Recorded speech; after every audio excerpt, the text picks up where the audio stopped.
Welcome, Steve. Good to be here. This is technically your show, right? Like in some kind of like Well, not make for quite. the way? I don't know how that works. So, what do you think of Oath? Sorry? What do you think of Oath? I think it's good. I think that, you got to move forward. Obviously, I always love AOL, the AOL brand name, but having a broader kind of umbrella parent name makes sense. And How did you think of the name AOL? It was you mostly, right? You were. no, it was actually we had a deal. This was the late '80s. We started AOL in 1985, so 32 years ago. In '87 or '88, we had a deal with Apple, a service called Apple Inc. Personal Edition. I think the first time Apple ever licensed their brand name to another company. And then after a year or so, they realized that maybe that wasn't such a good idea. They wanted their name back, and so we had to rename the service, and that became America Online. And then our members, our community, really kind of turned America Online into AOL. Okay, so the idea of America Online, that was revolutionary in '87. Obviously, that was pretty nuts. What was your initial vision for a product like that? What were your limitations that you had to work around to make a proper product? Well, when we started in '85, only 3% of people were online, and they were only online on average 1 hour a week. So we wanted to get America Online, we wanted to get the world online, and we wanted to make it easier to use and more useful and more fun and also more affordable. We started about $10 an hour just to get connected, so we knew we needed to drive down the price. So it was a bunch of different things, but the core of it was how do you make the internet part of everyday life. It's what I've called the first wave of the internet, was building those on-ramps and getting explaining to people why they should be connected, and then creating the partnerships to actually have things to do when people got connected. And was that you who said, "You've got mail"? No, that was Elwood Edwards, who was the husband of a woman Karen, in our customer service department, who did radio. So we had him tape the "You've Got Mail" and "Welcome" and other things. But it was literally taped? You taped it? Yeah, a little cassette tape. It worked. And you played it into and digitized it. So at Oath, they're making all the Oath people do a 3-word oath. What's your 3-word oath? Rise of Rest. Rise of Rest. That actually works. All right, good. Because that's your shtick now. This is this is his new book. I guess I could have done my 3 words with the third wave. Yeah, the third Probably wave. a little bit more on target. New book available now books. in airports around the world. This is about how you're bringing investment and, most importantly, innovation to the rest of the world, essentially. Yeah, 2 themes. The third wave is, I talked about the first wave, getting everybody connected. The second wave, the last 15 years or so, as you all know, has been apps, software, services on top of the internet. And the third wave really integrates the internet in much more seamless and pervasive ways, and the process kind of really changes how we think about healthcare and education, food, agriculture, pretty big sectors of the economy, pretty important aspects of our lives. But part of the reason I wrote the book, I think it's going to require a different mindset. It's not just about the software, it's also about the partnerships you form, policy. These are regulated sectors, so understanding the policy implications are important. So that's the third wave. The Rise of the Rest is really an effort to try to make sure that innovation happens all over the country, and investment capital, venture capital, it flows all over the country. Last year, nearly 80% of venture capital went to just 3 states, California, New York, and Massachusetts, nearly 80%. So there's 47 states that are fighting over a little over 20%. So how do you level the playing field so everybody everywhere really has an opportunity to start a company, has a shot at the American dream, and the process you're creating jobs all across the country, not just on the coast, and you're also leveraging the expertise that's so important in the third wave. That agriculture, maybe there's some great ag tech companies in New York City, I'm sure there's some in Boston and San Francisco, but also St. Louis, is where Monsanto's based, has a lot of people understand farming, and Louisville, and Lincoln, Nebraska, places like that. Healthcare, a lot of expertise in Baltimore because of Johns Hopkins, now Under Armour. So it's not just about how do you create an opportunity so that more capital flows, more jobs are created. It's how you leverage that domain expertise, which is going to be a big theme in the third wave. I mean, it's been frustrating for me. I called myself the East Coast editor, which means I covered everything outside of San Francisco. It was the rest of the world, essentially. And it seems to me that it's that innovation is geographically segregated to a degree. Right. So as you say, Boston, New York, and San Francisco are the ones that got the most VC. And what is a guy in St. Louis supposed to do? How are they supposed to build a business? How is a woman in Raleigh, North Carolina, supposed to build a business? Well, first of all, this is a moment in time. If you looked at the arc of the American story, 250 years ago, America itself was a startup. We led the way in the agriculture revolution. Most of that was in the middle of the country. We led the way in the Industrial Revolution. Most of that was in the Rust Belt, some of the areas we talked about, particularly the Northeast. We led the way in the technology revolution, and right now there's no question the center of gravity is Silicon Valley, but even the first wave of the internet, a company like AOL was in Washington, D.C. Hayes, the modem company, was in Atlanta. IBM was in southern Florida. Dell was in Austin. Microsoft actually started in Albuquerque and moved to Seattle. So we had a Sprint, the communications company was and still is in Kansas City. So it was more distributed. We have to get back in the third wave to make sure that entrepreneurs, if they want to be in New York, they want to be in San Francisco, they should, obviously, but if they want to be in one of these other places, how do you create an environment where it's more conducive to support startups? Some of that is culture, some of that's mentorship, some of that is partnerships with companies, but some of it's also capital, and that's why getting more venture capitalists kind of paying attention to what's happening in these places makes sense. And I think some of the success stories recently, for example, in Indianapolis, there's a company called ExactTarget, acquired for $3 billion by Salesforce, and they have nearly 2,000 employees in Indianapolis. So that there's more and more of these companies, and from here I go to Detroit. We invested in a company there called Shinola. In Chicago, we invested in a company called Uptake. In Austin, we invested in a company called Big Commerce. So while of course there are great companies being built here in New York and built in San Francisco and other parts, there's also great companies in all these different cities. We just need to tell their stories and make sure more capital flows to them. Well, you've seen this from the ground for, as you say, 37 years just about, and you've seen all these smaller cities grow massive tech industries. Cisco, the other one you mentioned just now, Indianapolis. These massive tech industries are growing in these small cities. Why doesn't that happen anymore? It's starting to happen again. The rest is rising. We mentioned at Salt Lake, Provo, there's now 5 unicorn, multi-billion-dollar enterprise software companies on one street in Provo. So it's starting to happen. The reason it hasn't happened as much as it could is most venture capitalists do get in their car and drive to companies, or get in the subway to go to companies, as opposed to get on planes to fly to companies. And so that's why nearly 80% of their capital is in just a few states. But there's an arbitrage. I think investors are beginning to figure out, because there's fewer investors focusing on these rest cities. The valuations of those companies are lower. But when they're successful, either they get acquired or go public. Nobody says, like Under Armour is in Baltimore. Nobody says, oh, it's in Baltimore. Instead of being worth $20 billion, it should be worth $10 billion. There's a discount when you invest in particularly the early stages, but it goes from buying wholesale then to essentially selling retail kind of later. So it's starting to accelerate. I think it will, people will be surprised over the next decade how we will have more innovation everywhere and then create more jobs everywhere. This last election, there were a lot of people that were surprised by the election of President Trump, and when they dug into it, they said there's a lot of people in a lot of parts of the country that do feel left out and do feel left behind by globalization and by digitization.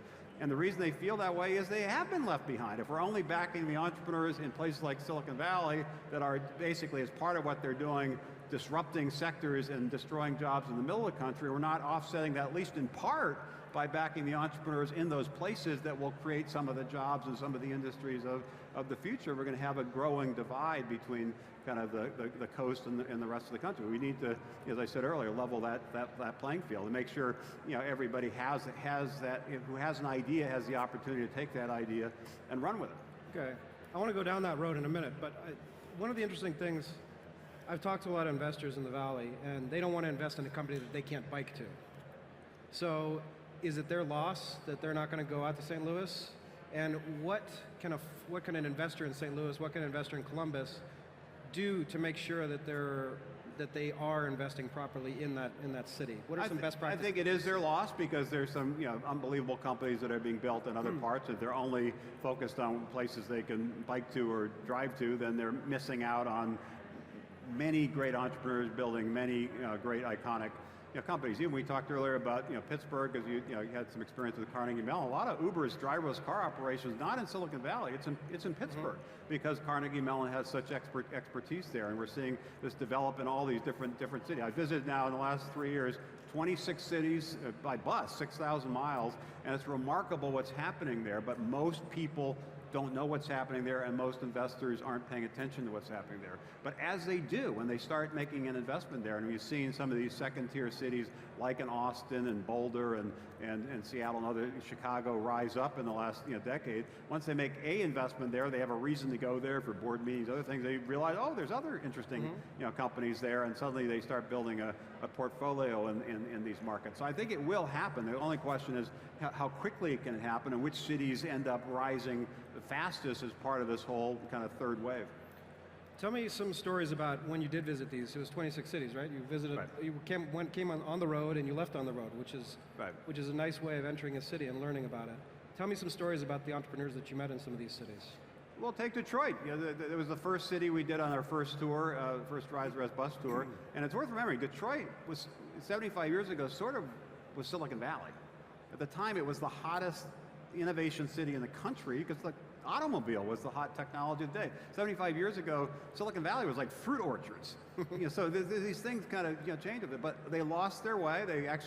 Detroit lost 60% of its population in the last 50 years, then went bankrupt because they kind of lost their entrepreneurial mojo. They kind of got complacent. The world started shifting, and globalization of auto industry, things like that.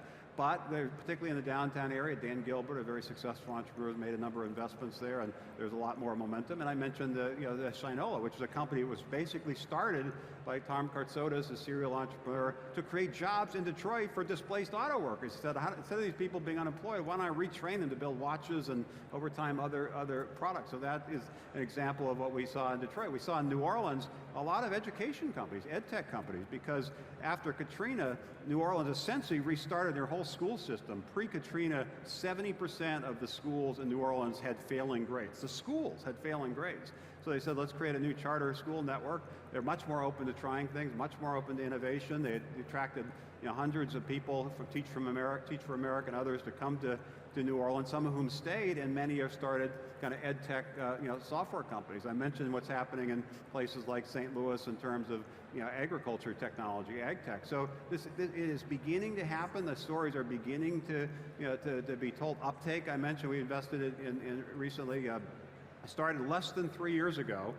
They now have nearly 1,000 employees, including nearly 100 data scientists, doing some very sophisticated kind of precision analytics, partnering with big companies, Caterpillar and others in Chicago. And so these things are happening, and I just encourage the investors who are part of this to of course pay attention to what's happening here in New York. There are a lot of great things happening in New York. Of course, continue to pay attention to what's happening in Silicon Valley. That will continue to be kind of the epicenter of a lot of innovation, but also pay attention to what's happening all across the country, and some of the sectors that are ripe for disruption in the third wave. People will be surprised where some of those companies are based. Okay.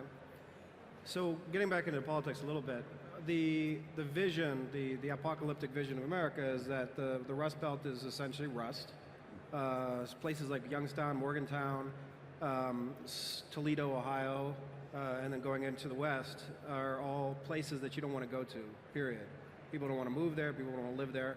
How can investors on your side, and how can these folks help those places, if you've talked to those kind of? No, well, first of all, that not really the story. That was the story 10, 15 years ago. It's beginning to change. Last week, for example, I was in Cleveland, and that was one of the cities that people said, well, I'm not sure there's really a lot of innovation happening in Cleveland. There is a lot of innovation happening in Cleveland. They have Cleveland Clinic there and a bunch of other things that help anchor that. And our new partner at Revolution, J.D. Vance, wrote the book Hillbilly Elegy. He was working in Silicon Valley. He just moved a couple months ago to Columbus, Ohio, because he wanted to basically move back to Ohio and focus on investing there. So we're trying to gather together as many people as we can to join us on this mission, this movement of really trying to shine a spotlight on the great entrepreneurs all across the country and build up the startup communities in these countries, build up a better network across all these startup communities and get more capital flowing. Now what's happening in the last 5 years particularly, there's now dozens of regional micro VC funds that are popping up in different cities, 20, 30, $40 million funds. So not as big as the funds obviously in San Francisco or New York, but 20, 30, $40 million can start seeding a couple dozen companies, and then they bring in investors from other places. So there's a lot of different things that are happening that give me some optimism, but it does require paying attention to it and really trying to make it more of a priority. The argument I make to the investors is, I referenced it earlier, because there is less competition for investment capital in these places, the valuations on average are about 35% lower in those early rounds. So right there, you're capturing some upside. So if I'm in Toledo, I just did a nice. I'm from Columbus originally. If I'm in Toledo, well, maybe it's time to go home. Maybe it is actually. Maybe. We like Brooklyn, but we could buy a huge house. You could, and with maybe a pool, and like we can go to whatever Jenny's ice cream and really enjoy ourselves.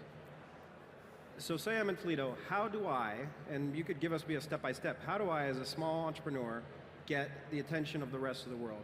How do you escape that black hole? And it's self-imposed, obviously, but how do you do that? Well, what's happening in each of these cities now is there's a beginning of a network, angel networks, former entrepreneurs, even large companies. In Cincinnati, for example, Procter & Gamble led the creation of I think it was a $40 million fund to fund companies in that particular area. So how do you be part of that network? How do you get people understanding what you're trying to build? And also, how do you start establishing these partnerships? I mentioned it in the book, The Third Wave, that in the second wave, when it was just about the app and trying to get viral adoption of the app, Facebook and Twitter and Snapchat and so forth, you didn't need partners. You just need a cool product and figure out a way to, hopefully it'd take off and you'd break through and get a lot of momentum. In the third wave, if you really want to revolutionize healthcare, it's not about the app.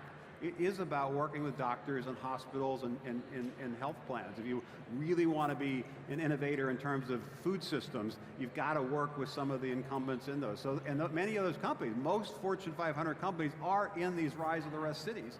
And so trying to figure out ways to partner with them will become much more important. So you've got to create that network effect. You've got to try to attract that early capital, and then you have to educate investors on the coast to what's happening in your city. And the mayors are doing a great job of this now. At the South by conference a couple of months ago, I was in a meeting with 23 mayors from all over the country, and they recognize that now the future of their communities really is startups. It's not the small businesses, it's not the big businesses, it's the young, high-growth startups that really are the big job creators. So as a result, they're trying to figure out ways to kind of position their cities for the third wave. Okay. Let's go back to AOL Yahoo. How does it feel that AOL finally beat Yahoo? Well, the funny story was when we first met Yahoo, there was two people still, David and Jerry, and we offered to buy Yahoo for $2 million. Yeah. They turned us, don't laugh. I thought it was a very credible offer. We just bought another company that had one employee called WebCrawler. And since there was one employee, we bought that company for $1 million. We figured Yahoo, 2 employees, $2 million. They turned it down. If we'd offered 4, I think they actually would have taken it.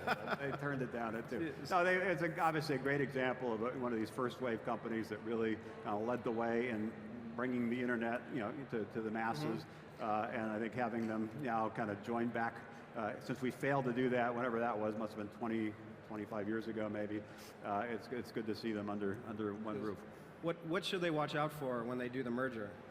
Well, obviously mergers are hard, and the merger of AOL and Time Warner, as I talk about in the hardest chapter to write in the book, was what happened there, and some of the lessons is, and I quote Thomas Edison, one of America's greatest inventors, who said, "Vision without execution is hallucination." The vision, the idea, the strategy obviously is important, but the execution is more important, and where we got off the rails was really around people and culture and alignment. There were different camps, and it never really came together as one company. Indeed, over time after I left, I stepped aside as CEO and then left even as chairman probably 15 years ago, something like that. And in the last 15 years, it's basically been broken up. So the opportunity to run the company in a more integrated way and usher in some of the things that we now kind of take for granted was there. The reason that opportunity was not seized was mostly around people. Why was it hard to write that chapter?